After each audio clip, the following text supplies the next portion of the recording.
To me, the only way that an interview takes place with the two central witnesses and the subject of the investigation is if the decision has already been made that all three people in that room are not going to be charged.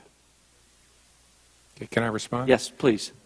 I know in our political life sometimes people casually accuse each other of being dishonest, but if colleagues of ours believe I am lying about when I made this decision, please urge them to contact me privately so we can have a conversation about this. All I can do is tell you again, the decision was made after that because I didn't know what was going to happen in that interview. She maybe lied during the interview in a way we could prove. Let me finish. I would also urge you to tell me what tools we have as prosecutors and investigators to kick out of an interview someone that the subject says is their lawyer. That's not my point.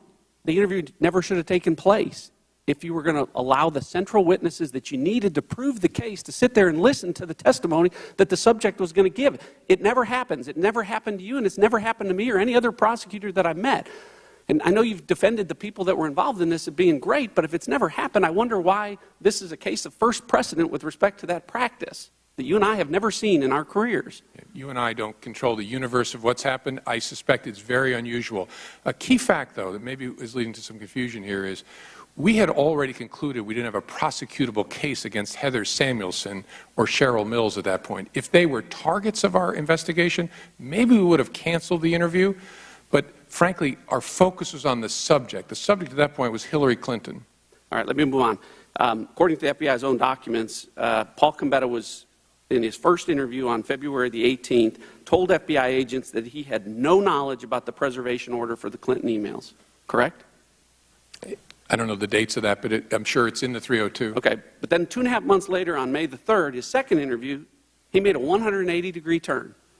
And he admitted that, in fact, he was aware of the preservation order, and he was aware of the fact that that meant that he shouldn't disturb the Clinton emails. Correct? Yep. Okay, well then I need your help again here, because when I was at the Department of Justice, your reward for lying to federal agents was an 18 U.S.C. 1001 charge or potential obstruction of justice charge. It wasn't immunity. Depends on where you're trying to go with the investigation. If it's a low-level guy and you're trying to move up in the chain, you might think about it differently.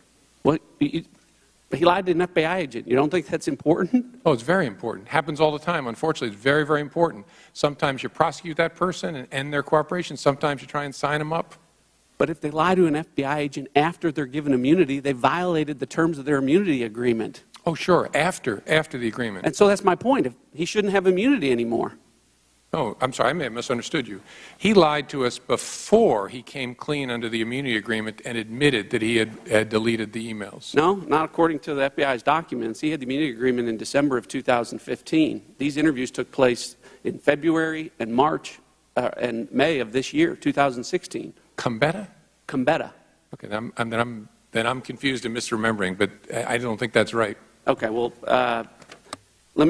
my time's expired, but I have one last question, and I think that's important.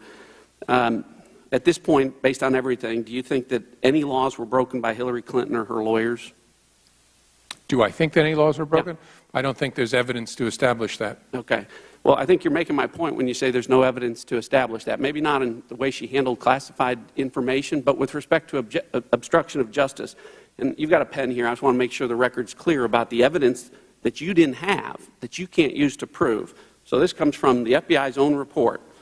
It says that the FBI didn't have the Clintons' personal Apple server used for Hillary Clinton work emails. That was never located, so the FBI could never examine it. An Apple MacBook laptop and thumb drive that contained Hillary Clinton's email archives was lost, so the FBI never examined that. 2 BlackBerry devices, provided the FBI didn't have SIM cards or SD data cards. 13 Hillary Clinton personal mobile devices were lost, discarded, or destroyed with a hammer, so the FBI clearly didn't examine those. Various server backups were deleted over time, so the FBI didn't examine that. After the State Department and my colleague Mr. Gowdy here notified Ms. Clinton that her records would be sought by the Benghazi Committee, copies of her emails on the laptops of both of her lawyers, Cheryl Mills and Harold Mills, and Heather Samuelson, were wiped clean with bleach bits, so the FBI didn't review that. After those emails were subpoenaed, Hillary Clinton's email archive was also permanently deleted from the Platte River Network with bleach bit, so the FBI didn't review that. And also after the subpoena, backups of the Platte River server were manually deleted. Now, Director, Hopefully that list is substantially accurate because it comes from your own documents. My question to you is this. Any one of those in that very, very long list, to me, says obstruction of justice. Collectively, they scream obstruction of justice. And to ignore them, I think, really allows not just reasonable prosecutors, but reasonable people to believe that maybe the decision on this was made a long time ago not to prosecute Hillary Clinton.